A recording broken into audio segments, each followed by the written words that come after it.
Since the intelligence community covers so many actors and actions, I'm splitting the topic into 3 about equally long parts.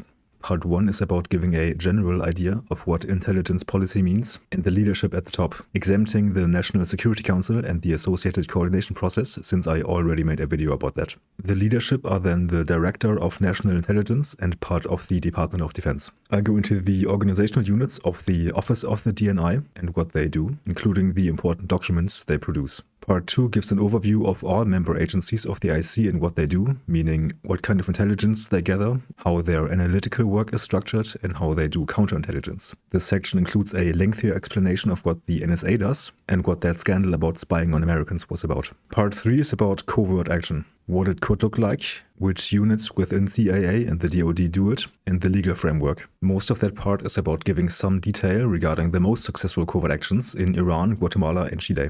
The impact of covert action is usually dubious, even in the strongest cases, and I'm generally skeptical about the efficacy or usefulness of covert action. Intelligence in this context simply refers to information. The US intelligence community, or IC, gathers and analyzes information to be used by policymakers, just how any bureaucracy processes information to that end. The Department of Health and Human Services processes medical trial data. The Department of Justice analyzes crime statistics. The analytical distinction between the IC and the rest of the bureaucracy is that the IC's information is, at least in part, secret. Secret always in the sense that actors outside the US government do not or should not know what information the IC is dealing with, and also often secret in the sense that it is information an adversary wanted to conceal. Efforts to conceal information from other, meaning foreign intelligence agencies, are then called counterintelligence. The couple of intelligence and counterintelligence policy therefore has a zero-sum quality. If country A expends 10 units on intelligence and country B spends 8 units on counterintelligence, both countries would be better off if A spent 2 units and B spent 0 units. However, the secrecy constraint prevents credible commitment mechanisms that function in other domains. Unlike nuclear disarmament, where verification is possible, intelligence spending remains inherently unobservable. We may be in a bad equilibrium of too high spending. This only applies to secret information in the sense of information an adversary wanted to conceal. A country's intelligence spending may generate benefits even when it doesn't beat another country's defenses by improving decision-making with information that no adversary wanted to conceal, but may still be kept secret. In general, cooperation is more efficient than conflict. For example, rational actors do not engage in war unless bargaining breaks down. Hence, sharing information openly should be preferred. And we do see that in political reality. International organizations like the UN, EU or NATO partially obviate the need to spy on others. Trade, too, increases mutual information, makes conflict more expensive and makes coalition partners more valuable by making them richer, lowering the incentive to overtake them in military might and intelligence advantage. Yet the United States systematically conducts intelligence operations against allies, including Germany and France. 2 mechanisms may explain this apparent irrationality. There is some residual competition. Even allied relationships contain elements of strategic uncertainty, triggering the prisoner's dilemma logic again. And there is bureaucratic psychology and incentives. IC personnel may define their institutional role as simply gather intelligence, ignoring other concerns. The cost-benefit analysis of surveilling militarily weak, ideologically aligned Germany may simply fall outside of their decision-making framework. This is irrational. Alternatively, decision-makers face different incentives, receiving rewards for comprehensive intelligence while bearing no direct costs. These fall to appropriations committees with whom they rarely interact. This may be rational. Sometimes the IC also executes policies rather than just gather information. These intended to remain secret attempts to influence political, economic, or military conditions abroad are called covert actions and require more presidential and congressional involvement than military operations, specifically because of their secret nature. Again, the only distinguishing feature is the secrecy. Other agencies execute policy all the time, and the relevant difference between applying tariffs on another country's exports and covert economic sabotage is who is aware the government is doing anything. In the popular imagination, the IC might appear as a well-oiled machine that knows everything and whose operations accomplish everything it sets its mind to. Some will develop conspiratorial ideations about a deep state secretly watching them, manufacturing suicides, influencing policy behind the scenes, and overthrowing governments in the third world at will. This, in some sense, positive perception, at least as far as competence is concerned, relies on popular myths and ideas absorbed from movies or spy novels. The public typically views the IC as more powerful, capable, and unconstrained by oversight than it is. A supposedly high-tech and secretive cabal too powerful to make mistakes. Bad outcomes like 9/11 are therefore speculated to be planned. This overestimation of the IC's competence also afflicts supporters who think its high efficacy justifies wider latitude and letting the agencies engage in aggressive tactics if they deem them necessary. Reality is quite different. Lots of what the IC does simply never affects policy, and covert operations routinely fail to achieve any objective. A small minority of the information in a typical intelligence report is secret at all, and you should think about the IC bureaucracy how you think about any other government bureaucracy. Slow, sometimes inefficient, controlled by political leadership with their own goals. Policymakers have other bureaucracies they rely on to inform their decision-making. The White House staff serving at the pleasure of the president, handpicked and loyal to him. Congressional staffers informing congresspeople. The analyses provided by the IC feed into these systems, to be sure, but they are not the final word. Policymakers routinely ignore or misunderstand intelligence. They may think, potentially correctly, they know better, and will rely on their own analysis or prior opinion they have on issues coming into the office, or they may simply have different priorities than the IC. Intelligence often serves more of an academic function, providing context rather than any actionable directives. Not every intelligence insight has an obvious policy response. The role of intelligence may be more justifying than informative, giving politicians arguments to promote policies favored on other grounds. The IC is a bureaucratic behemoth. Lots of the information it gathers simply never converges into useful analysis, or the different parts of the IC cannot coordinate on a common position in a timely manner. Finally, analysis can only do so much. Some important topics, like foreign leaders' intentions, are simply difficult to infer, and the desires of policymakers for information may not agree with what is physically possible for IC agencies. Covert operations suffer from similar overestimation. Early Cold War successes in Iran and Guatemala created an institutional mythology that persisted through decades of expensive failures. The CIA attempted many assassination plots against Castro alone. None worked, many obviously doomed to fail. The Iran-Contra affair in Nicaragua was a protracted disaster that led to congressional hearings and criminal prosecutions. Even when covert operations achieve immediate tactical goals, they often create long-term strategic problems, anti-American blowback that outweigh short-term gains. The few genuine successes, like getting bin Laden, are highly publicized exceptions. Most covert action attempts fail outright or accomplish modest results, but institutional momentum and the allure of doing something keeps funding these low-probability, high-cost operations.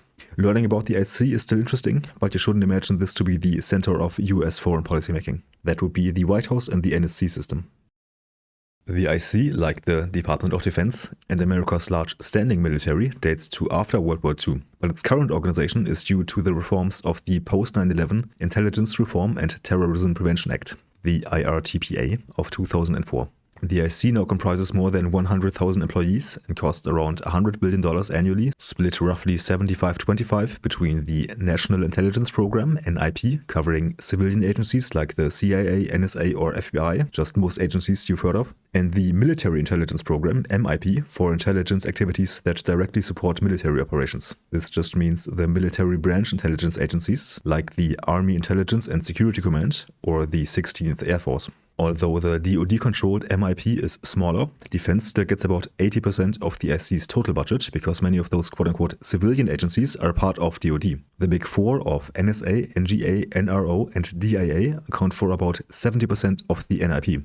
This shouldn't be too surprising, since military capabilities, plans and troop movements will be the bulk of any nation's secret information. The enormous resources of the DoD in terms of information, personnel and hardware make their intelligence-related leadership into some of the most important people in the IC and the National Security Council process. On the civilian side, the Undersecretaries for Policy and for Defense and Intelligence, the USDI, plus the former's Assistant Secretary for International Security Affairs. On the military side, under the chairman of the Joint Chiefs of Staff, the directors of the directorates J2 and J5, and for operations also J3. Formerly in charge of the IC is the Director of National Intelligence, or DNI, who heads the Office of the DNI, the ODNI, and controls the NIP part of the budget. So we're looking at de facto control of much of the IC and its resources by the DoD, which competes with the formal control of the DNI, and also the political clout of the CIA.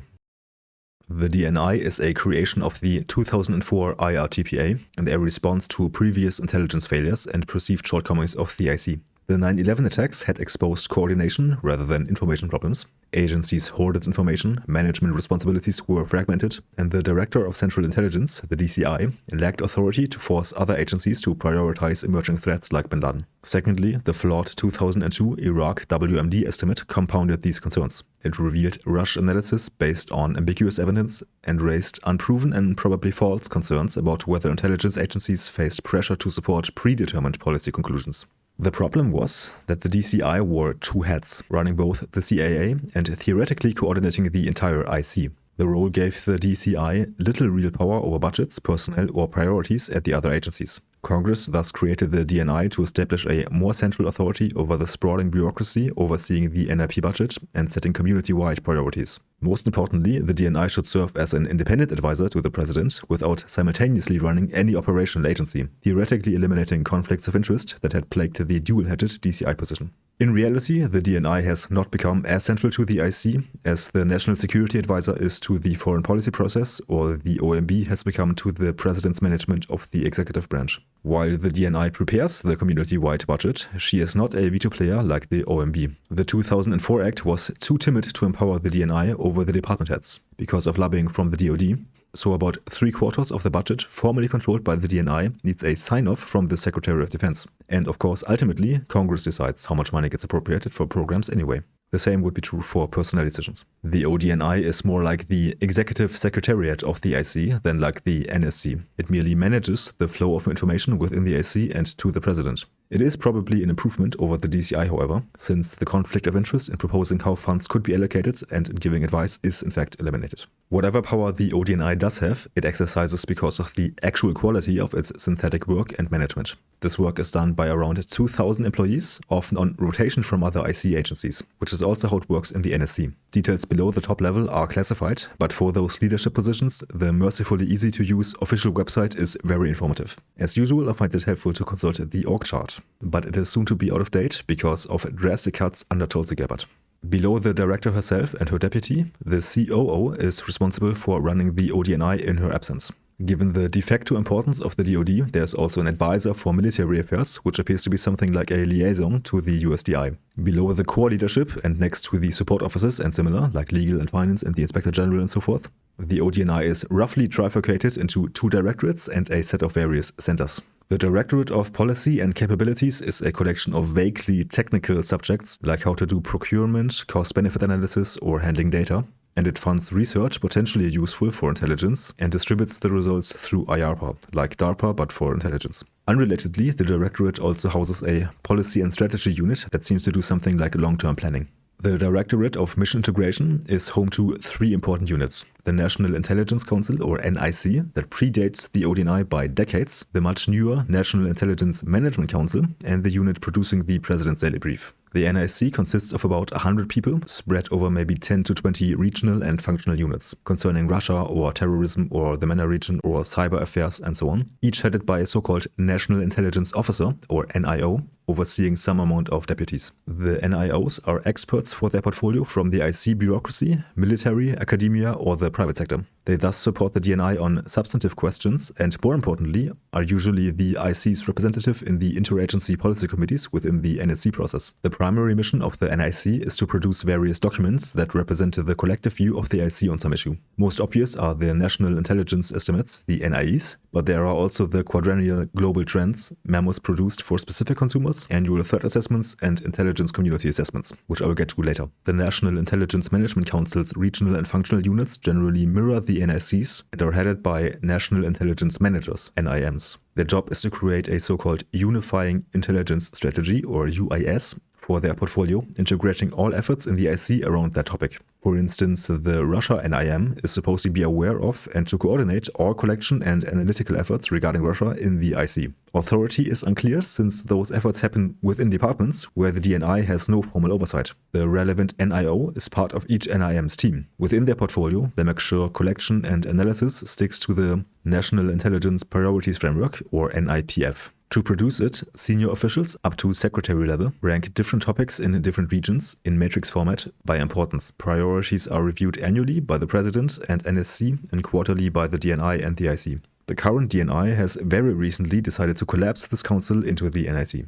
Centralized in each of the mission centers is the management across the IC of some topic that was politically salient at the time of the center's creation. They are about what the name suggests. The National Counterterrorism Center, the NCTC, and National Counterproliferation Center, the NCPC, date to the DNI's creation in 2004, just after 9/11 and the Iraq War. The latter was renamed NCBC for Biosecurity in 2022 after Covert. The Foreign Malign Influence Center, the FMIC, dates to 2022 after concerns regarding foreign actors using disinformation. The FMIC has been dissolved under Gabbard like the NCBC.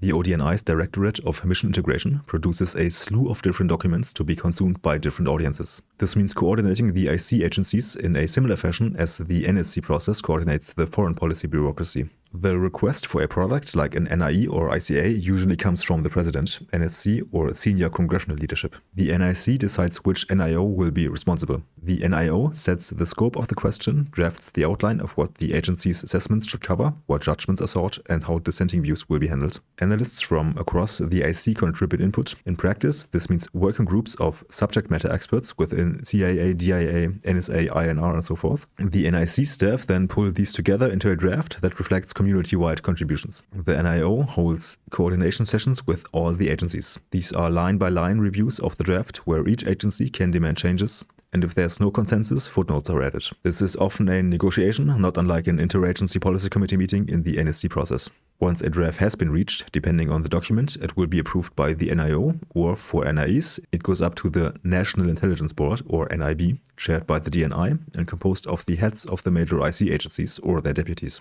They sign off on the product and may add some footnotes. The final product is then disseminated to the requesting policymakers. Roughly in order of policy relevance, the products are the President's Daily Brief. The PDB is a highly classified intelligence product prepared for only the President and a very small circle of senior national security decision makers. For example, the VP, the National Security Advisor, and the Secretary of Defense. Access ultimately depends on the President's discretion. The PDB is designed to provide concise intelligence on the most pressing national security issues. It usually runs only a few pages and covers half a dozen key topics. Breaking events around the world, issues specifically of interest to the President. Its format is intended to serve as a morning digest that quickly brings the President up to speed on developments that may require attention or decisions. What distinguishes the PDB from other IC products is the dedicated briefer. This senior analyst meets daily with the President to summarize the content, answer questions, and provide context. Over time, the briefer gains insight into the President's priorities and style of thinking, helping tailor the brief to be both relevant and effective. The section of the ODNI producing the PDB is separate from the NIC, and the PDB thus does not run through the same coordinating system, which would be enormously costly given that it would need to happen every day. There are the National Intelligence Estimates. The NIEs are the IC's most authoritative analytical products, representing the collective, considered judgment of the IC on major national security issues. They are designed to address big-picture, long-term strategic questions, typically requested by the President, the National Security Council, or senior congressional leaders. These are thorough assessments of potential threats, capabilities, and intentions of foreign actors. Drafting a national intelligence estimate is the most comprehensive interagency effort, which I outlined a minute ago. There is a subset of NIEs, called Special NIEs or SNIEs, which focused on particularly urgent or sensitive issues. These may be produced more quickly than a standard NIE and often deal with emerging crises, but the process is the same as for regular NIEs. While NIEs used to run hundreds of pages, recent efforts have shortened them to a few tens of pages so that busy policymakers actually read them. The documents often include explicit statements of assumptions, confidence levels, and dissenting opinions. Despite their authority, NIEs may not exert as much influence on policy as their stature suggests. Policymakers often rely on their own judgment or other sources of information and may read NIEs selectively or not at all. In practice, NIEs may function more as justifications for conclusions that decision-makers have reached on other grounds. Then there are the intelligence community assessments. ICAs are also coordinated analytical products and consensus views produced across the IC. But they differ from NIEs in scope and purpose. While NIEs focus on long-term strategic questions, ICAs address topical issues of immediate or medium-term concern. The primary audience for ICAs is senior policymakers, including the President, the NSC, and congressional leaders, who need a concise and authoritative view of pressing issues. While ICAs are meant to guide decisions, like NIEs, their influence varies. One example of an ICA is the 2017 IC report on Russian interference in the US presidential election. There are Sense of the Community memoranda. SOCMs are IC-wide products that capture the collective perspective on some specific pressing issue, much like ICAs. But they are more rapidly produced and less in-depth than NIEs or ICAs. And unlike the President's Daily Brief, which is tailored for a small executive audience, SOCMs are produced for the entire IC. They are produced when there is a need to capture the range of views across the IC on an issue. Dissent and disagreement are welcome, allowing decision makers to understand where agencies agree, where disagreements exist, and the range of analytical opinions. There are the annual threat assessments. ATAs are public-facing reports delivered to Congress, specifically to the Senate Select Committee on Intelligence, SSCI, or SISI, and the House Permanent Select Committee on Intelligence, HPSCI, or HPSI. They reflect the IC's consensus judgment on the principal threats facing US national security in a given year. They are thus more for informing agenda setting than specific policy decisions. And lastly, there are the global trends. These reports are an atypical product of the IC, an unclassified report that relies primarily on publicly available information. Unlike standard IC products such as NIEs or ICAs, it is speculative in nature and designed to examine how political, economic, technological, and social trends may evolve over multiple years or even decades. The report draws not only on IC analysts, but also external experts and academics from a variety of disciplines. Its purpose is less about producing immediate policy guidance and more about intellectual stretching, challenging assumptions, helping policymakers consider long-term uncertainties that could shape US strategic interests. In that sense, it functions similarly to a think tank report. The post-9/11 reforms did produce measurable improvements. Information sharing increased substantially, responsibilities became clearer, and coordination mechanisms like fusion centers and joint task forces enhanced collaboration. The creation of the NCTC and other integrative bodies helped break down some of the silos that had contributed to intelligence failures before. These changes represent genuine progress over the pre-9/11 fragmentation. However, fundamental structural problems persist. The IC remains essentially decentralized because the DNI never received sufficient authority to truly manage the community. The Department of Defense continues wielding enormous influence over intelligence priorities and budgets, effectively constraining DNI authority over the majority of intelligence spending. Bureaucratic competition endures despite reform efforts. For example, the NCTC and the CIA's Counterterrorism Mission Center. Dual reporting relationships create ongoing confusion, with analysts and operators answering to both their home agencies and community-wide authorities, diluting accountability. Agency provincialism remains entrenched, with each organization protecting its preferred methods, priority issues, and customer relationships. A new challenge has emerged from workforce turnover. The Cold War intelligence workforce shrank in the 90s, then expanded again after 9/11, with new hires lacking deep experience. Many current intelligence professionals have less than a decade on the job, lacking institutional memory and analytical experience that compound coordination difficulties. Reform proposals continue circulating but face predictable resistance. Giving the DNI budget execution authority rather than just planning responsibility would strengthen central management, but DoD consistently opposes such changes. Similar personnel authority reforms encounter the same institutional opposition. Some suggest increasing independence for both the DNI and CIA director to insulate them from political pressure. But this seems unlikely to me to address the core coordination and authority problems that limit intelligence community effectiveness. The problem is not actually political meddling. There are currently 18 agencies in the IC. There are 2 independent agencies, the Central Intelligence Agency and the Office of the Director of National Intelligence. Then there are 10 agencies associated with the DoD, the Defense Intelligence Agency, DIA, which in many respects is similar to the CIA, 3 agencies engaged in gathering various types of intelligence, the National Security Agency, the National Geospatial Intelligence Agency, and the National Reconnaissance Office. And then there is one agency for each military branch: Army, Navy, Marine Corps, Air Force, Space Force, and for the Coast Guard. These are funded exclusively by the MIP part of the budget. And then there are some agencies associated with other departments. For the State Department, there's the Bureau of Intelligence and Research, or INR. The Department of Justice has the FBI, mostly the National Security Branch, and the Drug Enforcement Administration has an intelligence program. The Department of Homeland Security has its Office of Intelligence and Analysis, I&A. The Department of Energy has an Office of Intelligence and Counterintelligence, the IN. And finally, the Department of the Treasury has its Office of Intelligence and Analysis, the OIA.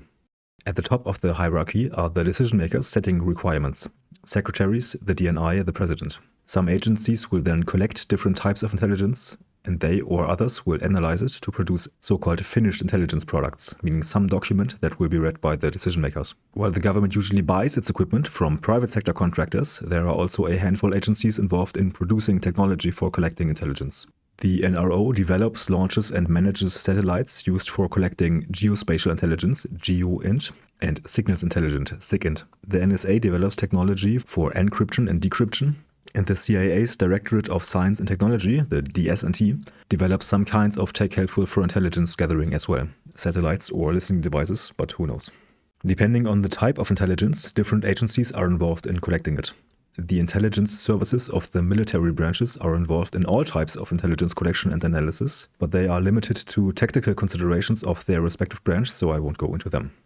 Human intelligence could be covert or overt. Covert HUMINT is what you think of when you imagine spies. Case officers recruit and run so-called sources, also called assets or agents, which are just foreign nationals tasked with gathering secret information from some kind of organization they have access to. Case officers prefer voluntary cooperation based on ideology, money, ego, disgruntlement, or coercion-free personal relationships. Blackmail is officially never and probably actually rarely used. Blackmailed assets are inherently unreliable and resentful. Coerced sources provide lower quality intelligence, are more likely to feed false information, and create security risks. The FBI may be able to coerce criminals into becoming assets by promising to not pursue their crimes, but this does not apply to CIA officers, who themselves are probably breaking foreign laws.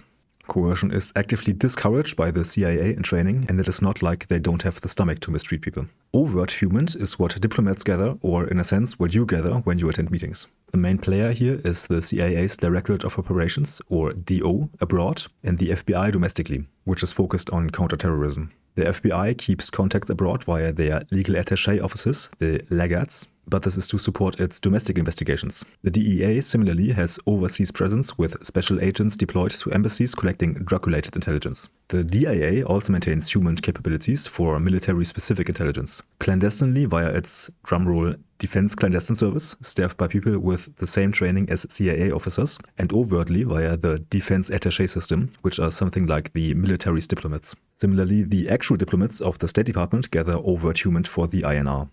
Signals can be what you would think of, emails, phone calls and so forth, but also electronic signals without content, like those emitted by radar or other defense technology. Within the IC, this is done almost exclusively by the NSA. Domestic surveillance needs to be done by the FBI after securing a court order. Despite conspiracy theories, the NSA does not surveil the US the same way it surveils the rest of the world. And even if it did, it would be hypocritical to get upset by only that. The NSA taps undersea cables, satellite links, military stations, ships and aircraft can be fashioned with antennas, and it works with US telecoms and some foreign partners, especially the Five Eyes. The NSA's mandate is foreign intelligence, not domestic US communications. In practice, that means they are most interested in traffic between foreign actors or between a foreign actor and the US. To do this, they need to access some digital infrastructure through which the relevant communication passes. Say two terrorists message each other inside Afghanistan over Afghan ISPs, and the packets never leave Afghan networks. The NSA cannot automatically see it from its normal tabs, because the traffic is confined to Afghan domestic infrastructure. To access it, they'd need cooperation from Afghan telecoms, direct physical access to Afghan infrastructure, or to remotely hack into it, which is often the tool of choice for hard targets. If their traffic transits internationally, for example using WhatsApp or Telegram, the message will likely route through data centers in the US, Europe, or other regions where the NSA has legal and technical access. If the terrorists call each other, however, the NSA has airborne and satellite SIGINT platforms that can vacuum up the signal. That's how battlefield phone intercepts usually happen. Just because they intercept the terrorist's WhatsApp message does not mean the NSA can read the actual text, although they always have the metadata. The NSA can tap into a very large fraction of international communications, on the order of hundreds of billions to trillions of daily events. The first step, providers and NSA systems apply mechanical filters concerning routing or foreignness and the protocols used, discarding the majority. Then the NSA applies selectors, meaning approved identifiers like email addresses, sometimes also keywords, that come from intelligence requirements. After these filters, the retained set is on the order of hundreds of thousands of messages per day, in the low millions. Metadata of who interfaces with whom, how often and how long is stored in much greater quantities, in the billions. Exact numbers are classified, and this may be horribly out of date. There will be some preliminary data engineering type processing of normalizing, indexing, and so forth, and raw unencrypted content will be parsed and tagged automatically. Weak encryptions may be broken automatically, but typical encryptions are so strong nowadays that they cannot be broken as a matter of routine. The metadata can still be used to construct graphs of social networks across time and geography. High-value encryption content may still get attention though. Much of NSA decryption success then doesn't come from math breaking though, but from exploitation. Stealing keys or hacking endpoints and inserting weaknesses into commercial products. Once filtered content or decrypted material is in the system, human analysts read and interpret it. These are several 10,000 people. They write SIGINT reports summarizing patterns and identifying links. They search the NSA database how you might search through Google, but their queries are legally restricted to essentially a set of keywords deemed related with reasonable belief to a foreign intelligence interest. This is the actual bottleneck. Even most of what makes it into the database will never be relevant to any analysis. The NSA produces tens of thousands of SIGINT reports per day, so about 1 or 2 per analyst. These will include metadata to support some pattern recognition and multiple messages between a set of targets. Most of these reports are focused, concise, and task-driven, usually summaries of intercepted communications, highlighting some trend or actionable intelligence. Often just 1 to 3 pages, sometimes just a few paragraphs. More in-depth analyses of intelligence-relevant topics are produced by the CIA, DIA, and INR, but also as NIEs by the ODNI. Since these intelligence efforts were big in the news, let me make this long section even longer with some normative remarks. Snowden leaked documents proving that the NSA was engaged in large-scale surveillance, including the routine bulk collection of US phone metadata under Section 215 of the Patriot Act. What was novel was the concrete evidence. While suspicions about mass surveillance had existed, Snowden's files provided detailed documentation of the scope, legal justifications, and technical methods involved. Courts later ruled the phone metadata program unlawful. His disclosures also exposed global surveillance programs like PRISM, which collected data directly from US tech companies under Section 702 from the FISA to target foreigners, as well as separate operations that spied on allies, such as the tapping of Angela Merkel's phone. The popular response to this seems to be, the government is spying on us behind our backs, and I care a lot about this. Both of those points are wrong. Both the White House and Congress were aware of the relevant programs and endorsed them. That's Democratic majorities for about a decade approving of the programs. That's much stronger evidence of public support than mere opinion polls. It was also not that the NSA thought they were breaking the law, negatively affecting the American public for some kind of nefarious benefit. That would not be entirely clear to me anyway. The NSA and the rest of the IC is in fact staffed by regular humans that care about the same things as the rest of the population. Secondly, no one actually cares about this at all. People say they care, but will then not spend much money or effort on enhancing their digital privacy. They don't regularly change their 2 simple passwords, spend nothing on VPNs, which are at least perceived as enhancing online security, do not change messaging apps, or learn about the topic in the slightest. Arguments about whether people have a right to privacy or whether things were reasonable or people had probable cause to do what they did substitute irrelevant legalisms for the actually substantive question. Did the benefits of mass surveillance programs outweigh their costs? And there is no good reason to assume they did. National security and the military are not dominated by economists, programs, details of which are usually classified, not often subjected to intense cost-benefit analysis. Programs are concocted more based on the professional intuitions of experienced bureaucrats and soldiers regarding what is, air quotes, necessary to achieve some goal. And more is, of course, always better. The NSA has not produced much evidence bulk collection is particularly effective at thwarting terrorist attacks. The main cost was then not so much immaterial and unmeasurable civil liberties, but the cold-hearted dollars necessary to sift through billions of communications. What else could the $100 billion have been spent on?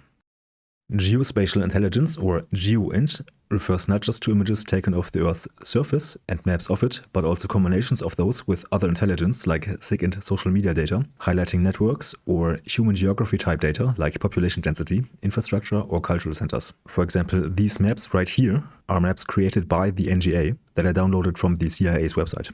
One well-known case was the use of GEOINT to build a replica of the Bin Laden compound for practicing the raid.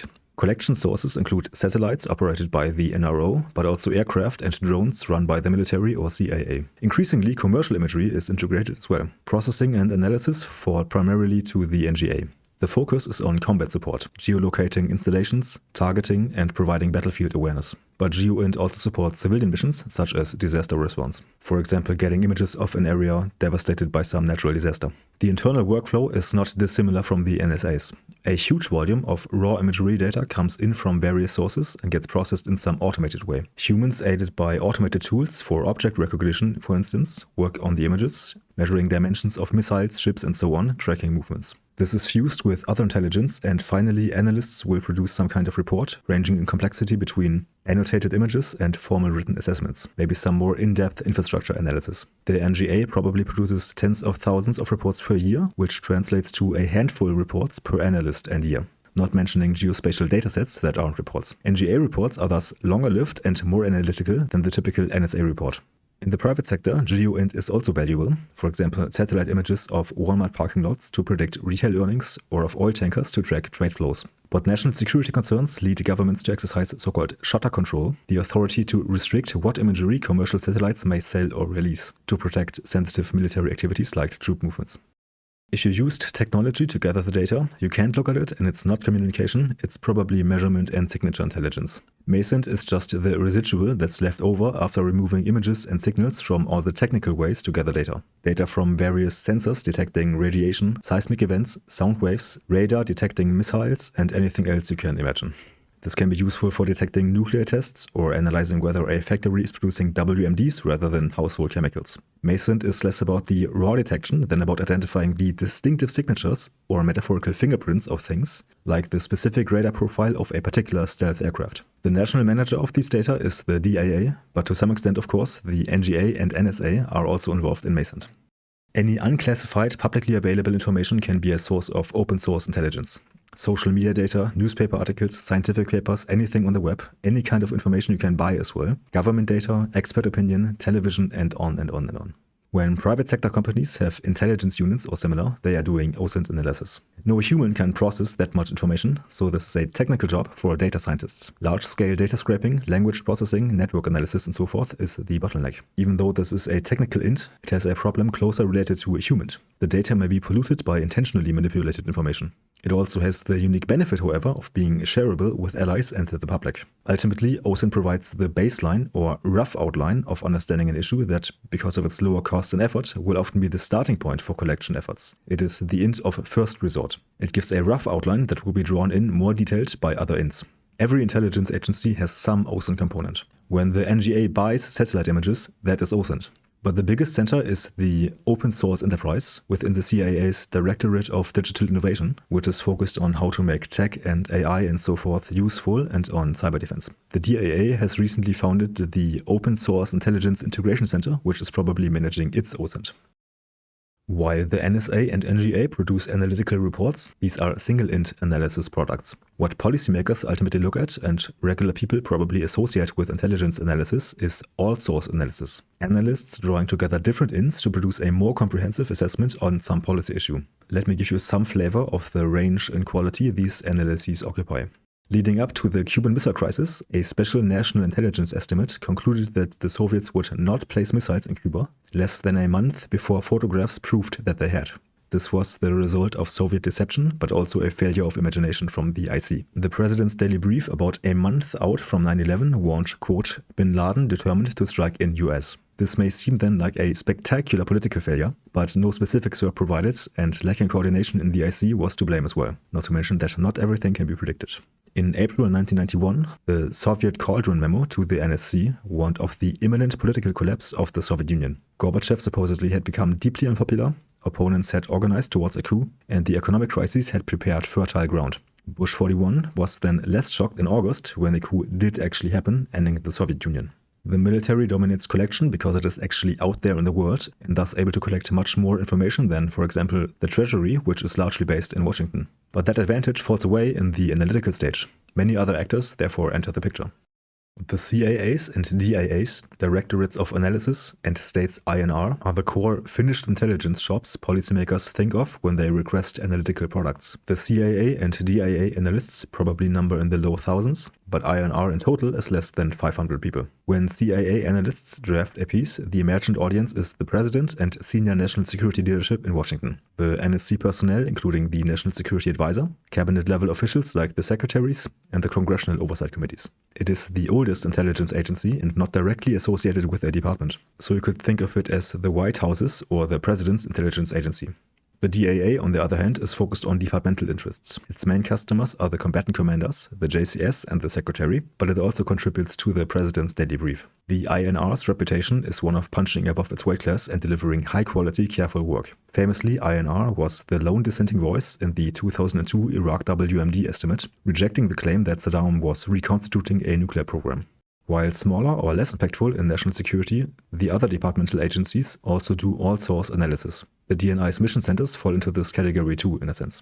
Traditionally, the FBI was simply a law enforcement agency, but after 9/11 it transformed into the principal domestic intelligence agency, much more focused on prevention than reaction to crimes, which required bridging the typical divide between intelligence and law enforcement cultures. The FBI's several thousand analysts are distinct from the special agents, the guys carrying guns and making arrests, and they work both in HQ in Washington and in the field offices and JTTFs that locally pool different law enforcement and intelligence agencies' resources. They produce reports useful for criminal investigations, but their focus areas are counterintelligence, hunting down spies and traitors, and counterterrorism.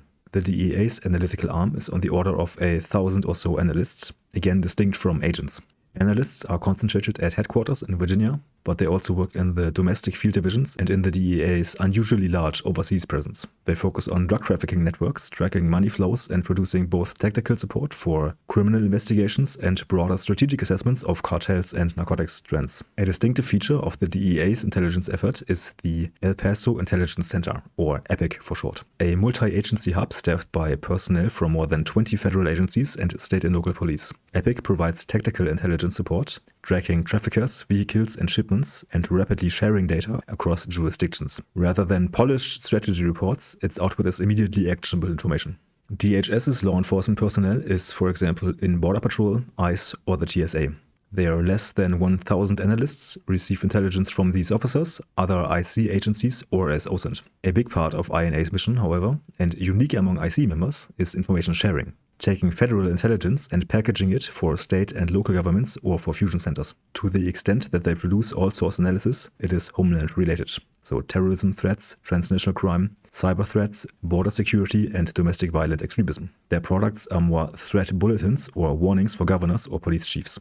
Treasury and Energy have two of the smaller IC components operating in specialized niches. Both employ analysts numbering in the low hundreds. Treasury's OIA focuses on financial intelligence, which could be called FinInt, but this will just be a subsection of another int like SIGINT. They are tracking illicit finance, sanctions evasion, money laundering, or terror finance. Its primary customers are the Secretary and other NSC people, financial regulators, or law enforcement. Analysts draw on Treasury's access to global banking data, but also other IC agencies' reports. Energy's IN concentrates on nuclear intelligence, that is foreign weapons programs, trafficking, and the security of energy infrastructure. Customers include the Secretary and military planners. Analysts rely on DOE national labs for technical expertise, MASINT data gathered by the military, other IC reporting, and international sources like IAEA monitoring. This rather broad term refers to everything a government does to protect itself from foreign intelligence services and hostile collection. This is both about denying access to sensitive information and proactively disrupting foreign intelligence operations. Many incidents are actually low-level negligence rather than intentional betrayal. Countermeasures against these are then more procedural than investigative. The physical security of facilities with badges, limited access, scanning bags going in and out, information compartmentalization, need-to-know access and encryption, and sensitizing employees to spot high-risk behaviors. Personnel security, of course, also plays a role. Vetting new employees to be trustworthy, both in the sense of having good intentions and of not being sloppy. Continuous evaluation of both of those. Monitoring unexplained wealth, anomalous downloads, odd travel, suspicious contacts, tips from foreign intelligence services about breaches, and rotating employees into and out of positions. Domestic CI, however, is constrained by law. Investigators must coordinate with the DOJ and the FBI and respect warrants and privacy rules. Domestic CI is treated as law enforcement, so cases are built for possible prosecution, which affects standards of evidence and procedures. The CAA, by contrast, runs operations outside judicial frameworks. If security breaches are detected, consequences may just be revocations of security clearances, but also firing or criminal prosecution, of course. More actively, foreign assets may be kept in place but fed false information. At the even more offensive and non-routine end is running double agents within foreign intelligence agencies to detect breaches at home earlier or directly manipulate adversaries' intelligence. The main actors at the more proactive end of CI are the FBI domestically, the CI division within the National Security Branch, and the CAA abroad. also protecting US sources and methods. They are coordinated by the National Counterintelligence and Security Center within the DNI. The DoD maintains its Insider Threat Management and Analysis Center, DITMAC, or DITMAC, that manages the CI components of the numerous parts of the military. Beyond these, most IC agencies have CI components. For example, the NSA provides the technical CI of protecting signal systems and detecting foreign signal collection against the US. The defining feature of covert action is that the government's involvement is not apparent. Lots of covert action is just regular government stuff done in secret. Funding pro-democracy or pro-capitalism radio stations behind the Iron Curtain could be done overtly or covertly, and the goal of advocating for a country's interests or promulgating ideas is openly done by the world's foreign ministries all the time. The Surinamese foreign ministry might use social media to highlight development projects, and the EU sponsors students to live abroad with its Erasmus program, presumably to increase a sense of Europeanness. No nefarious motives here. Tariffs can be used overtly as economic sanctions to achieve the same kind of goals as covert economic sabotage. If you can imagine it being done in secret, it can be a covert action. Supporting friendly parties, other groups like unions or the government financially or via training, bribing officials, interfering in elections directly, overthrowing foreign governments either directly or through surrogates, disrupting financial transactions, destroying crops, sabotaging industrial production or counterfeiting currency, military sabotage, destroying facilities, direct interventions of paramilitary groups, targeted killings, false rumors supporting friends or undermining enemies, fake news via social media, or forged documents to discredit individuals. The examples go on and on. In the US, covert action is associated with the CIA since it is the sole agency actually executing covert operations. Really, covert actions are a tool of the presidency, however, more than quotidian intelligence business. IC officers do not plan and execute economic sabotage in foreign countries with the same nonchalance and independence they gather telecommunications intelligence to infer a terrorist cell's movements. These are White House initiatives using the CIA and military to achieve their goals. Legally and by long-standing practice, the CIA is the US government's primary agency for covert action. The president can, however, designate another department to conduct covert activities, formally putting a military operation under CIA control. More on that in the next section though. In reality, different parts of both the CIA and military are involved.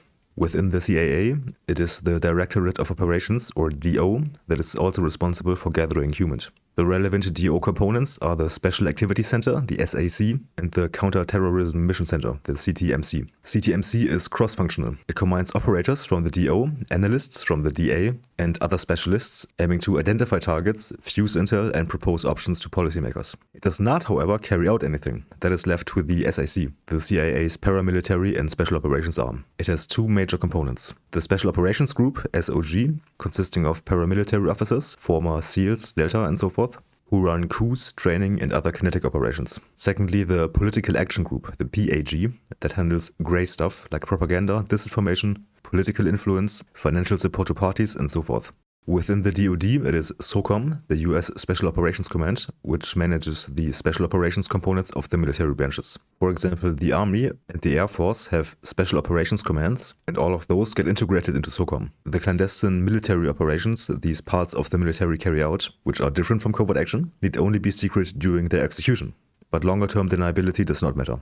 Particularly important for my purposes here is the Joint Special Operations Command, JSOC, a subunit within SOCOM specializing in the Tier 1 units. For example, SEAL Team 6, Delta Force, or the 24th STS. It handles the most sensitive military missions, counter-terrorism, high-value target raids, like the Bin Laden raid, and so forth. If the CIA and SOCOM cooperate on some covert action, it is realistically JSOC that the CIA is cooperating with. The actual decision-making works via the NSC process, which I have thoroughly described in another video. The most important legal distinction is whether an operation is run under Title 15, concerning intelligence and covert action, or Title 10, concerning the military.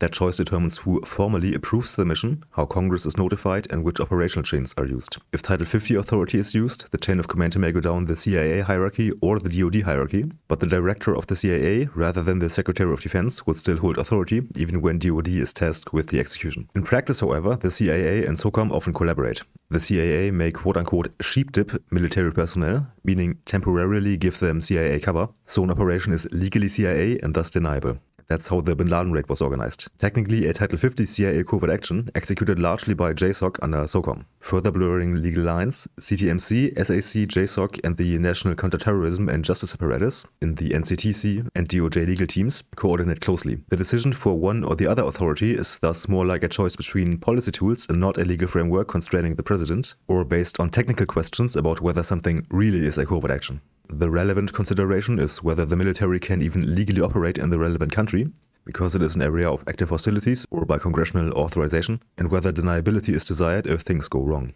For covert action under Title 50, the US role is intended to be concealed or deniable, and a so-called presidential finding justifying the action and ex ante notifying the congressional intelligence committees is required. Presidential findings were instituted so that presidents could not deny knowledge ex post when things went wrong or programs turned out to be unpopular. Sometimes just the so-called Gang of Eight is notified, majority and minority leaders in the House and Senate, plus the chairs and ranking minority members of SISI and HIPSI. But Congress cannot formally veto operations. Their influence comes from the fact that they ultimately decide on funds for all covert programs. For lethal targeting, administration legal memos from the DOJ have also been used to justify strikes. CIA paramilitary officers don't wear uniforms, are not combatants under international law, and would not be prisoners of war if captured.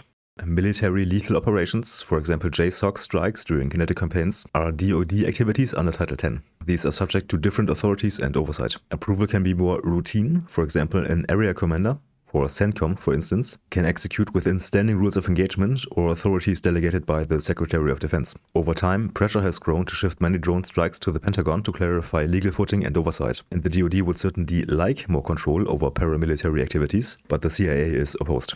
Military personnel operates under the law of armed conflict, and if captured, they are lawful combatants with POW protections. Clearly, covert action can accomplish discrete short-term goals. It is effective at killing particular individuals, supplying organizations with money, or distributing propaganda. But none of this guarantees any knock-on effects, and neither does it need to be the most efficient policy tool to achieve those knock-on effects. Killing the leader of a country does not mean a more US-friendly government comes to power. Keeping a friendly organization alive does not mean it will have any impact. Distributing propaganda does not mean anyone's mind will actually be changed. The strategic efficacy of covert ops is poor. They correlate with decreased democratization in target states, increased instability in conflict, and erosion of US reputation. If covert interventions could reliably produce such large effects, political actors would already be exploiting them. Believing in the high efficacy of covert action is like believing you can consistently beat the market. The political landscape already reflects the distribution of power.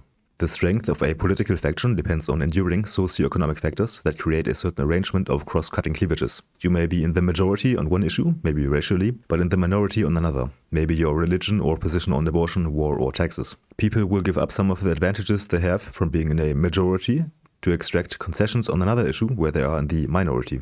This negotiation does not take place literally. In democracies, parties will internally make these trade-offs, bundling policies into a program that represents what would have been the result of such a society-wide negotiation. Political parties in elections then function like the dispute parties in final offer arbitration. The arbitrator is the electorate, which will simply pick one of the proposals and cannot craft some kind of intermediate policy program after the fact. Politicians who fail to approximate the underlying balance of interests lose to those who get closer. Autocrats have more latitude, but if they diverge too much, may find their head on a spike too. Leaders thus endure only insofar as their programs align with the structure and intensity of real interests. Covert action that does not shift those structural factors cannot yield lasting political change. If a current government is opposed to US interests, that is probably not caused by the idiosyncratic psychologies of current leaders that simply dislike the US, but rather by political realities unlikely to change when taking out those current leaders. Covert operations are then effective precisely when and where it does not matter. When the groups the US opposes are already weak, the groups it supports are already strong, and when political change is not costly to third parties, like the USSR in the Cold War. States where it would have mattered, Soviet satellites in Eastern Europe, were unaffected by regime change. High-profile cases distort perceptions of how effective covert action is among opponents and supporters. Mossadegh in Iran in 1953, Arbenz in Guatemala in 1954, and Allende in Chile in 1973 loom large. And yet even these so-called success stories were not willed into existence by the CIA alone, whose causal effect in each case is dubious to me. Keep in mind while listening that these are the strongest cases for CIA efficacy. Everything else produced no results or was an outright disaster like the Bay of Pigs. The CIA paid politicians, journalists, clergy and criminals to organize pro-Shah demonstrations and to create the impression of widespread opposition to Mossadegh. Protesters were bussed into Tehran at the CIA's expense. They funneled funds and talking points to newspapers and radio to discredit Mossadegh and amplify rumors and fears, for example of an alleged communist takeover. The Shah, under CIA pressure, signed decrees dismissing Mossadegh and appointing General Zahedi as prime minister to create the veneer of legitimacy. The CIA cultivated officers to carry out arrests or other actions when the moment came. A first coup attempt failed. When units moved to arrest Mossadegh, loyal army elements repelled them. The Shah panicked and fled the country.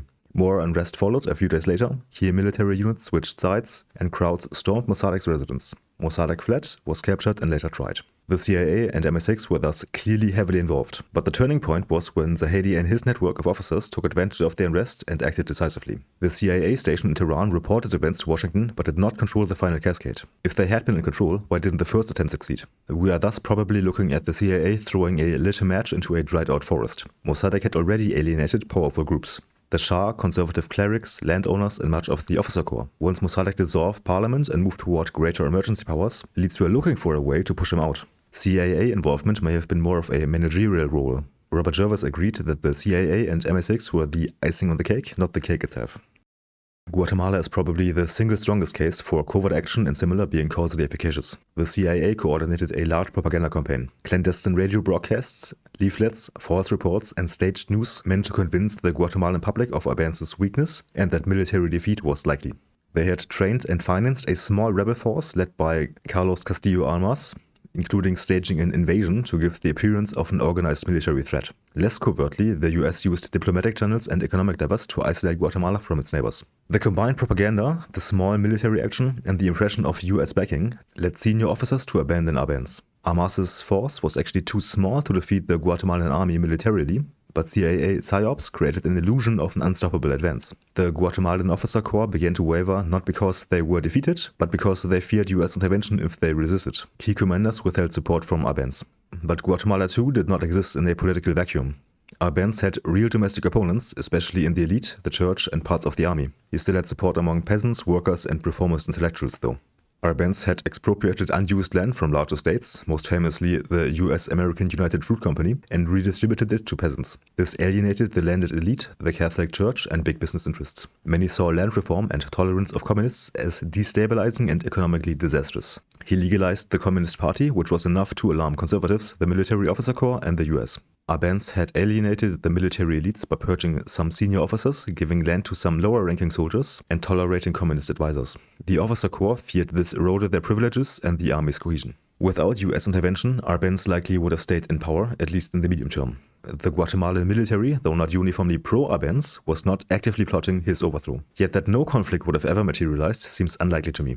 After Arbenz was forced out in 1954, Guatemala entered 4 decades of military dictatorship and civil war. This was backed diplomatically, economically and militarily by the US, through arms, training, intelligence support and also political cover. Government forces fought leftist insurgents, killing or disappearing people in the low hundreds of thousands. That none of this would have happened without US involvement seems in need of justification to me. Another aspect that made CIA success more likely in Guatemala was that it didn't really matter in the grand scheme of things. The Soviet Union did not significantly support Guatemala because it was strategically irrelevant in the Cold War. US policymakers were essentially hallucinating a communist or Soviet threat.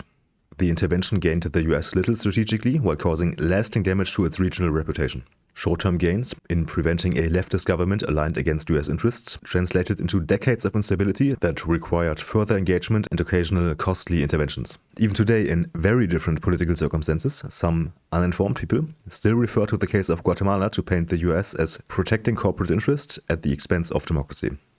In Chile, the CIA had already tried earlier, in 1970, to prevent Allende from taking office and encouraged a coup, but those efforts failed. After 1970, the CIA ran programs included funding and supporting opposition political parties and media outlets to undermine Allende's legitimacy, economic measures intended to create pressure, for example, funding strikes or destabilizing key sectors, and contacting and influencing elements of the military to oppose Allende. These efforts did not directly cause the coup, but they contributed to the political and economic instability that preceded the September 1973 coup by General Pinochet.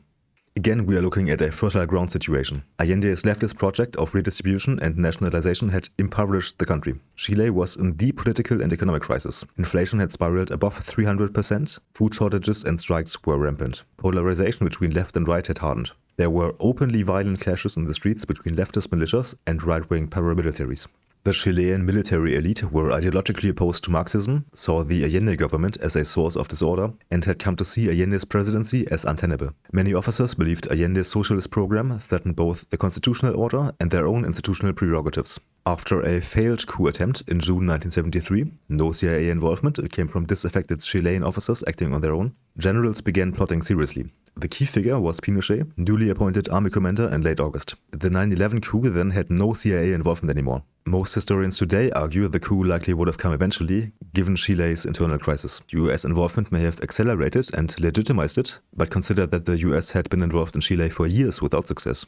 US influence became more important after the coup, when the US moved quickly to support the Pinochet junta diplomatically and economically. I'm for the most part avoiding normative questions in favor of mere description. Some normative questions would be very easy. Intervening in foreign democracies to overrule the wishes of a majority is wrong for the same reasons establishing autocracy at home would be wrong. Some questions are more complicated. Oversight is always harder for intelligence services, since the oversight committees cannot reveal their insights without changing policy outcomes. As long as majorities on the oversight committees represent democratic majorities, this should not be intrinsically problematic. Voters de facto don't check the work of most other oversight committees either, choosing to trust the elected representatives. I don't think the core issue is that secrecy would enable some kind of abuse. What incentive would the SISI and HIPSI members have to allow it? Are they just evil? The problem is that IC performance and feedback are a little more disconnected than in other policy areas. The intelligence agencies can go down paths the public dislikes for longer without being reined back in. For instance, over or underspending on issues deemed irrelevant or very relevant, respectively. There was a history of these kinds of misallocations that led to the creation of the HIPSI and SISI oversight committees from the Pike and Church investigations. Leaking information to the public about what the IC does is not a solution to this conundrum. Congress could publish those materials too if they wished, so leaks provide no unique advantage. There are costs and benefits associated with declassifying secrets, and there's no reason to assume leakers would be in a better position to judge that trade-off than the elected majorities in committee and Congress. The costs of covert action these committees should consider seem quite high to me. The blowback and soft power costs undermine not just the immediate goals, but could poison other, less suspect efforts. Even if the US is actually engaged in good faith with some international partner, those partners may still fear some covert operatives are simultaneously pursuing the US goals behind their back. The benefit, on the other hand, seems not much larger than what can be accomplished with ordinary clandestine military operations, although these too will carry PR costs. Clandestine cyber operations could similarly poison the well if they are used to spread lies, leading to sentiments like, everything the US says is propaganda anyway. The cost-benefit analysis necessary to justify propaganda, meaning lies, is much more delicate than for publicizing real abuses of enemies, real benefits of liberal democracy, or revealing truthful information enemy regimes try to keep secret. For example, the unpopularity of a regime, the strength of opposition movements, or similarly destabilizing information. There are real reasons why the enemies of the West are its enemies, and why they are so unpopular they have to rely on autocratic rather than democratic rule. I suspect that because of these real advantages, covert action, operating in the shadows, and lying are usually not necessary to get the upper hand. Maybe they are for unpopular and inferior regimes.